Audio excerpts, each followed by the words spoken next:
본문으로 삼았던 5절, 6절 말씀 다시 한번 읽어봅니다. 5절, 6절 말씀 시작. 비록 하늘에나 땅에나 신이라 불리는 자가 있어 많은 신과 많은 주가 있으나 그러나 우리에게는 한 하나님 곧 아버지가 계시니 만물이 그에게서 났고 우리도 그를 위하여 있고 또한 한 주 예수 그리스도께서 계시니 만물이 그로 말미암고 우리도 그로 말미암아 있느니라. 아멘. 이 땅에는 신이라 불리는 자가 많이 있어서 신과 주로 불린다라고 하는 이야기를 통해서 신은 이 땅에 많지만 그러나 참 아버지는 한 분이다. 참 하나님이 우리에게 계시는데 그 하나님을 만물을 지으신 만물이 그에게서 났고 또 우리도 그를 위해서 났다라고 하는 그러한 말씀이 오늘의 본문 말씀입니다. 그래서 오늘 말씀을 중심으로 제목을 아버지 하나님 이렇게 했습니다. 시작. 아버지 하나님. 히브리 말로 아버지는 아바입니다. 아바 아버지 할 때 아바가 히브리 말이고 헬라어로는 파테르, 영어 파드가 거기서 나왔습니다. 그리고 성경에 몇 군데 기록되어 있는 아람어 시리아어로 아빠라고 되어 있습니다. 그 아빠가 우리 아빠랑 동일한 의미입니다. 친밀하신 아버지, 아빠, 아버지. 예수님이 겟세마네 동산에서 십자가를 앞두시고 부르짖어 기도할 때 목 놓아 불렀던 이름이 아빠 파테르입니다. 아빠 아버지입니다. 우리가 사도신경을 신앙으로 고백했는데 그 시작은 나는 전능하신 하나님, 천지의 창조주를 믿습니다. 전능하신 하나님 아버지라고 고백합니다. 신앙 고백의 제일 중요한 우선적인 신앙 고백이 창조신앙이라고 했습니다. 하나님은 천지를 창조하신 분이고 그리고 그 창조하신 분이기 때문에 그분만이 유일하게 우리의 아버지가 되신다라고 신앙의 고백을 드리는 겁니다. 하나님은 천지를 지으신 창조주 하나님입니다. 만물의 근원이 되신다라고 하는 이야기입니다. 그리고 그 하나님이 나를 지으신 분입니다. 나를 지으신 이가 하나님, 찬양 고백하는 것처럼 그래서 우리는 하나님을 아버지라고 부릅니다. 이사야 43장 1절 이하에 보면은 내가 너를 창조하였고 어미 못해서 너를 조성하였고 내가 너를 구속하였고 내가 너를 지명하여 불렀노라. 나의 존재의 근원이 하나님입니다. 그래서 우리는 하나님을 아버지 하나님이라고 부르는 겁니다. 가장 적절한 이름이 아버지 하나님입니다. 말씀으로 천지를 창조하실 때 말씀하시니까 그대로 되었다. 창세기 1장의 말씀입니다. 그 되어진 천지 창조 피조세계는 하나님 보시기에도 좋았더라라고 하나님이 감탄하셨습니다. 그런데 하나님이 인간만큼은 말씀이 아니라 친히 손으로 빚었습니다. 그리고 거기에 생기를 불어넣어서 생명이 되게 하셨습니다. 유일하게 인간에게만 영혼을 심어주셨습니다. 그리고 하나님의 형상이라고 강조합니다. 이마고 데이, 이미지 오브 갓, 하나님의 형상 이미지입니다. 하나님의 형상은 하나님의 성품, 하나님의 속성을 의미합니다. 우리 인간에게만 하나님이 소울, 영혼을 심어주셔서 창의력, 크리에이션, 그것은 인간에게만 있습니다. 까치는 영원히 까치집밖에 못 짓습니다. 개미는 개미집밖에 못 짓지만은 인간은 여러분 문화를 창조합니다. 과학을 만들어냅니다. 우주선을 만들어냅니다. 왜냐하면 하나님의 형상, 하나님의 창의력이 우리 인간에게 있기 때문입니다. 그래서 유일하게 피조물 중에서는 인간만을 하나님은 자녀로 간주합니다. 그 어떤 피조물도 자녀라고 부르지를 않습니다. 시편 8편에 보면은 사람이 무엇이기에 주께서 그를 생각하시고 그 생각이 원어로는 사랑하시고라는 뜻입니다. 유일하게 하나님이 사랑하는 피조물. 그리고 인자가 누구이기에 주께서 저를 돌보시나이까? 하나님보다 조금 못하게 하셨나이다. 옛날 성경 번역에는 천사보다 조금 못하게로 나왔지만 원래 원어는 엘로힘입니다. 하나님보다 조금 못하게 지으셔서 유일하게 하나님과 교제가 코이노니아가 가능하게 한 그런 피조물이 인간입니다. 그리고 유일하게 하나님의 대리자로 만물을 다스릴 권세를 부여받은 존재가 바로 우리 인간입니다. 하나님의 독생자는, 진짜 아들은 예수님 한 분입니다. 하나님이 잘 들어야 됩니다. 하나님의 독생자는, 독자는 예수님 한 분인데 그 예수님을 영접한 모든 성도들을 그 독자 예수님의 그런 권세와 똑같은 권세를 부여해 주셨다고 했습니다. 이걸 바울은 양자라고 표현하는 거예요. 하나님의 친자는 예수님 한 분이지만 요한복음 1장 12절에 영접하는 자고 그 이름을 믿는 자들에게는 하나님의 자녀가 되는 뭐를요? 권세를 주셨습니다. 똑같은 권한을 주셨습니다. 그래서 우리는 하나님의 자녀가 되었습니다. 여러분, 자녀는 아버지의 성품을 닮아야 합니다. 아버지의 형상은, 그의 속성은, 그의 성품은 하나님의 성품입니다. 그동안에 우리가 매주일마다 야훼 카도시, 치드케노, 야훼 헤세더, 여호와 이름을 나눈 전부 하나님의 속성이에요. 그분은 카도시, 거룩하신 하나님, 그분은 치드케노, 의로우신 하나님, 정의로우신 하나님이고, 그분은 헤세더, 긍휼이 풍성한 하나님. 그 마음을 자녀들인 여러분도 품기를 원하고 배우기를 원하고 닮아가기를 원하십니다. 예수님 하나님의 독생자 그분의 마음을 배우기를 원하십니다. 그래서 예수님이 뭐라고 친히 말씀하셨느냐? 나는 마음이 온유하고 겸손하니 나를 배우라라고 말씀하십니다. 그리고 바울은 그 자신을 낮추시고 비우신 겸손한 마음을 품으라고 그렇게 권면합니다. 하나님의 형상으로 인간을 창조해 주셨는데 아담이 인간의 대표가 범죄했습니다. 하나님 말씀을 불순종했습니다. 그래서 그 형상을 상실했습니다. 소위 로스트 패러다이스입니다. 하나님의 형상을, 그 낙원을 상실해버리고 말았습니다. 그래서 인간은 전적으로 타락했습니다. 의인은 없나니 몇 사람도 없어요? 한 사람도 없게 되었습니다. 다 치우쳐 죄를 범하게 되고 죄의 삭은 사망이고 멸망을, 하나님의 심판을 피할 길이 없게 되었습니다.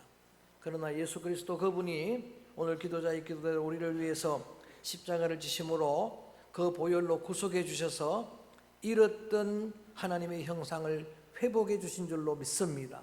이걸 복락원이라고 이야기하는 거예요. 하나님의 형상을 회복해 주셔서 다시 우리는 하나님을 아버지라고 부르게 되었습니다. 따라합니다. 아버지 하나님. 좀 더 크게 아버지 하나님. 여러분, 탕자의 아버지는 자기 재물을 창기와 먹어버린 그 탕자 아버지를 배반하고 아버지 집을 떠났던 탕자가 다시 돌아올 때에 상거가 아직 먼다고 표현합니다. 동구밭까지 멀리 나가서 기다렸다가 그 아들을 영접해 줍니다. 그 아들의 더러운 옷을 벗겨줍니다. 목욕을 시켜줍니다. 새 옷을 갈아입혀 주십니다. 그리고 언약의 가락지를 끼워주시면서 그를 영접합니다. 잔치를 베풉니다. 살찐 송아지를 잡았습니다. 그리고 그 감탄하기를 뭐라고 말하느냐? 내 아들은 죽었다가 살아온 아들이라. 돌아오기만 하면 누구든지 있는 모습 그대로 영접해 주시는 하나님이 바로 여러분 우리의 아버지십니다. 그 모습 그대로, 내 모습 그대로. 야곱아, 내가 너를 창조하였고 내가 너를 의미 못해서 조성하였고 내가 너를 구속하였고 지명하여 불러나니 따라합니다. 너는 내 것이라. 그 본 의미는 특별한 나의 소유다라는 뜻이에요. 너가 내 자녀라라고 하는 이야기, 너가 내 백성이라, 내 양이라라고 하는 그런 여러분 이 주님의 선언입니다. 이 마음을 예수님에게 부어주셔서 예수님도 하나님 아버지의 마음으로 많은 사람들에게 소외당하던 사회 약자들을 품어주었습니다. 지난주에도 그들과 동일시했다고 했는데 그들의 아픔을 공감하시고 그렇게 욕망으로 목말라 하는 수가성 여인, 그 고독한 여인을 품어주셨습니다. 많은 사람들에게 왕따당했던 세리장 삭개오를 품어주었어요. 사람들이 개취급하던 이방 가나안 여인을 품어주셨습니다. 칭찬합니다. 너보다 귀한 믿음을 내가 본 적이 없다 라고 칭찬해 주시는 그런 주님입니다. 하나님은, 그 아버지는 저를, 여러분을 한 번도 잊으신 적이 없습니다.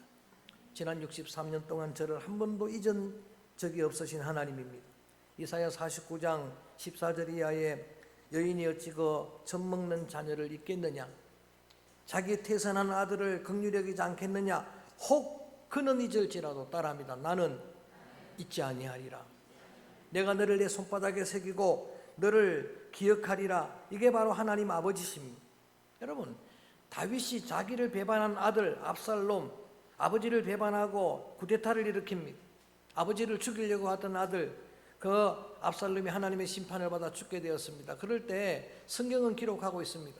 아들이 죽었다고 여러분 애통하는 아버지 다윗의 모습을 보여주고 있습니다. 원수가 죽었다고 기뻐한 게 아니라 내 아들 압살롬아, 내 아들 압살롬아, 내가 차라리 너를 대신했다면, 이게 아버지 마음 아닙니까? 오늘은 어버이 주일입니다. 육신의 어버이는 성경에 하나님의 대리자라고 말합니다. 여러분, 우리가 하나님 자녀로 태어났지만 우리가 태어나게 그렇게 그 도구로 삼으신 분이 바로 부모님 아닙니다. 하나님의 대리자이기 때문에 부모를 공경하는 마땅한 일이라고 성경은 말합니다. 케베드라고 하는, 카베드라고 하는 공경이란 단어는 누구에게도 사용할 수가 없습니다. 하나님과 부모입니다. 선생님을 공경하라 안 됩니다. 여러분, 하나님을 공경하고 부모를 공경하라, 딱 유일한 대상입니다. 하나님이 대리자. 모세의 율법의 요약의 10계명입니다. 613개 율법을 요약해 놓은 게 10계명인데 그 두 번째 돌판의 첫째 계명입니다. 두 번째 돌판은 인간관계 윤리 계명인데 그 첫 번째 계명이 따라합니다. 내 부모를 공경하라. 그러니까 인간관계 윤리 중에서 가장 어뜸이 되는 계명이 윤리가 부모 공경입니다. 그리고 이것만 유일하게 긍정 명령입니다. 나머지는 하지 말라고 부정하지 않기만 해도 되는 거예요. 살인하지 말라, 간음하지 말라, 도둑질하지 말라, 거짓말하지 말라, 탐내지 말라. 그런데 유일하게 해야 될 일은 부모를 뭐하라? 공경하라. 유일하게 약속이 있는 첫 계명입니다. 땅에서 잘되고 장수하게 될 것이라, 그런 약속을 해주신 계명입니다. 어버이 주일만 되면은 부모 공경에 관한 말씀을 반복해서 매 년마다 드립니다. 그래서 이미 설교한 것도 너무나 많습니다. 여러분, 그 많은 제시하는 효도의 방법들, 너무나 다양한 방법들이 있습니다. 효를 만약에 근본이라고 가르쳤던 공자님은 효경이라고 하는 그의 책에서 두 가지 소중한 효를 가르칩니다. 신체 발부 수지부모하고, 우리의 모든 몸은 머리털 하나까지도 부모로부터 받았으니까 잘 보존하는 게 효도라는 거예요. 그렇습니다. 여러분, 자녀가 건강하게 사는 게 효도예요. 안전하게 사는 게 효도입니다. 또 하나, 공자님이 가르치는 최선의 효는 입심양명이라고 말합니다. 출세해서 그 이름을 세상에 떨치면은 효라고 말합니다. 그렇습니다. 여러분, 자녀가 존귀하게 되고 자녀가 명예롭게 되고 권세를 얻으면 부모에게 효가 됩니다. 어떤 사람은 부모를 공감해드리는 게 효라고 가르칩니다. 그를 이해해드리고 자녀를 눈높이 교육하는 것처럼 부모 눈높이에 맞춰서 그를 공감해드리고 이해해드리고 그를 인정해드리고, 자녀에게 인정받는 부모, 여러분 얼마나 여러분 보람이 있겠습니까? 또 이 말이 고픈 대화가 없는, 대화 상대가 없는 부모님에게 대화해드리는 것, 뭐 여러 가지. 어떤 분은 심지어는 적절한 일거리를 드리는 것도 효라고 이야기합니다. 할 일거리를 드리는 것도 효라고 이야기하는데 성경은 어떻게 가르치는가? 너무나 많은, 성경은 효의 종교입니다. 기독교는 너무나 많이 가르치지만 이 짧은 시간에 다 논할 수는 없는데 몇 군데만 제가 제시합니다. 잠언서 23장 25절 보니까 따라합니다. 내 부모를 즐겁게 하며 기쁘게 하라.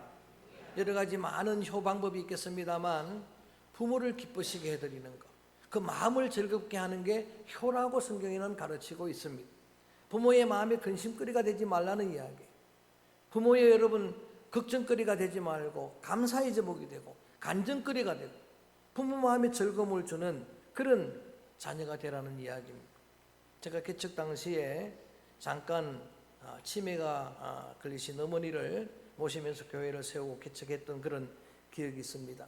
그 어머니는 그야말로 좀 착한 치매십니다. 다 기억은 못하는데 성경은 정확하게 아시고 찬송은 다 사절까지 아시고 기도는 늘 하시는 그런 어머니예요. 근데 저도 제대로 몰라봅니다. 그런데 어머님이 기뻐하는 일이 있습니다. 제가 퇴근하고 집에 가가지고 가죽 고무장갑을 손에 끼고 반바지를 입고 율동을 하면 기뻐합니다. 그래서 어떻든 어머님을 기쁘게 해달라고 제가 원맨쇼를 많이 했습니다. 자녀는 어떻든 부모님을 기쁘게 해드린 게 이게 효라고 강조합니다. 그 다음에 잠언서 23장 22절에 보니까 따라합니다. 내 부모를 청종하라. 청종이라는 게 잘 경청해드리는 거예요. 여러분 무시하지 않고 그 말을 다 멸시하지 않고 늙은 어미를 경시하지 않고 잘 경청해드리고 청종하는 일. 그리고 디모데전서 5장 4절에 보니까 부모에게 보답하기를 배우게 하라. 실제로 보답해드리라는 거예요. 여러분 하나님의 대리자로서 얼마나 많은 은혜를 우리가 입었습니까? 그 은혜를 보답하고 복양해드리고. 나이가 드신 부모님에게 물질이 돈이 필요합니다. 여러분 그럴수록 더 연약할수록 병약할수록 더 필요한데 근데 자녀에게 돈 달란 말을 못 하십니다. 평생을 주시기만 하셨기 때문에 달라는 말을 굉장히 불편해합니다. 제가 부모가 되고 보니까 그 말이 공감납니다. 저는 1,000원 하나도 자녀에게 달라는 말을 못 합니다. 근데 누구는 잘합니다. 저는 절대로 못 합니다. 그 말을. 여러분 달라는데 그 말을 못 하겠어요. 그래서 부모를 공양해 드리는 일은 마땅한 일. 특별히 성경의 다양한 말씀들을 한 주간 동안 효도에 관한 말씀들을 들여다 보니까 부모님이 믿음 생활을 하시면은 최고 효도는 한 가지예요. 사도 요한이 요한 3서에서 이야기를 합니다. 내 자녀들이 진리 안에 행하는 것보다 더 기쁜 일이 없다는 거예요. 부모님 믿음 생활하시면 아니 뭐 안 그래도 그렇겠습니다만은 최고 효도는 여러분들이 진리 안에 사는 거예요. 믿음으로 살아가는 거예요. 그리고 오늘 기도자가 기도했던 것처럼 여러분이 그 믿음의 유산을 자녀에게 물려주는 일이에요. 믿음을 계승하는 일, 이게 이상의 효도가 없는 거예요. 혹 부모님이 예수 믿지 않는 분이 불신자이시면은 여러분 최고의 효도는 예수 믿게 만들어야 돼요. 예수 믿게 만들어서 그 영혼이 구원을 얻게 해야 됩니다. 아무리 복양 잘한다고 한들 만약에 그 영혼이 구원을 얻지 못하면은 이것은 효도가 될 수가 없죠. 그 이상의 불효가 없을 것입니다. 그래서 제가 축복합니다. 혹 여러분 부모 중에 예수 믿지 않는 부모가 있으면은 기회 지나가기 전에 다 예수 믿게 되기를 축원합니다. 주의 이름으로 축복합니다. 오늘 우리 불신 아버지를 모시고 오신 분도 계시는데 여러분 얼마나 귀한 효도인지 모릅니다. 이 이상의 효도가 어디 있겠습니까? 자, 이렇게 다양한 효도를 우리가 미룰 수 없는 까닭이 있습니다. 왜냐하면 부모는 자녀를 무한정 기다려주지를 않습니다. 송강정철의 예시조가 생각납니다. 어버이 살아실 때 섬기기를 다하여라. 한 번 가신 뒤에 애달다 의하리. 생전에 고쳐 못할 일이 이뿐인가 하노라. 그렇습니다. 여러분 살아계실 때 할 수 있는 게 효도입니다. 한 번 가시면 아무리 애달파해도 소용이 없습니다. 생전에 고쳐서 다시 할 수 없는 게 효도입니다. 그러므로 부모님이 살아계시면은 기회 지나가기 전에 나중에 후회 남지 않도록 효를 다하시기를 축복합니다. 혹 부모님 돌아가셨으면은 부모님에게 하듯이 많은 사람들을 공경하는 그런 효성스러운 삶을 살기를 축복합니다. 따라합니다. 아버지 하나님. 우리가 부르는 하나님은 아버지 하나님이라고 말합니다. 육신의 어버이는 하나님의 대리자입니다. 그를 통해서 우리가 이 땅에 나왔습니다. 나의 존재의 근원은 하나님이지만 어미 못해서 나를 조성해서 어머니 아버지로 통해서 내가 이 땅에 나왔습니다. 그러므로 유일하게 탑에도 공경의 대상은 하나님과 부모님입니다. 부모를 공경하는 일은 마땅하다고 말합니다. 부모를 공경하라. 땅에서 잘되고 장수하리라. 여러분 얼마나 큰 귀한 복입니까? 장수가 복이 아닙니다. 못되고 장수하면 그게 복이 되겠습니까? 잘되고 장수하리라. 하나님께서 말씀하신 소중한 약속이 있는 첫 계명의 말씀입니다. 지난 주일에는 자녀를 위한 기도를 드렸습니다. 부모가 자녀를 어떻게 해야 될 것인가. 부부간의 윤리는 그렇게 정말 진정으로 남편에게 복종하고 사랑하는 그런 윤리라고 하면은 부모는 자녀를 노엽게 하지 아니하고 자녀를 주의 교양과 훈계로 양육하는 사명이 있다면은 자녀가 부모 향해 하는 한 가지는 공경입니다. 부모를 공경하고 주 안에서 순종하라. 그래서 오늘은 연로하신 부모님들 위해 기도하는 시간을 가지려고 합니다. 그래서 오늘 찬송 대신에 마지막 함께 부를 노래는 어버이날 노래, 우리 매년 어버이날 때만 한 번씩 불렀던 나 실제 괴로움 다 잊으시고 이 노래를 같이 함께 부릅니다. 돌아가신 부모님이어도 부모님을 그 은혜를 기억하고 생존해 계신 어버이를 생각하면서 나 실제 괴로움 다 잊으시고 이 노래를 한번 불러봅니다.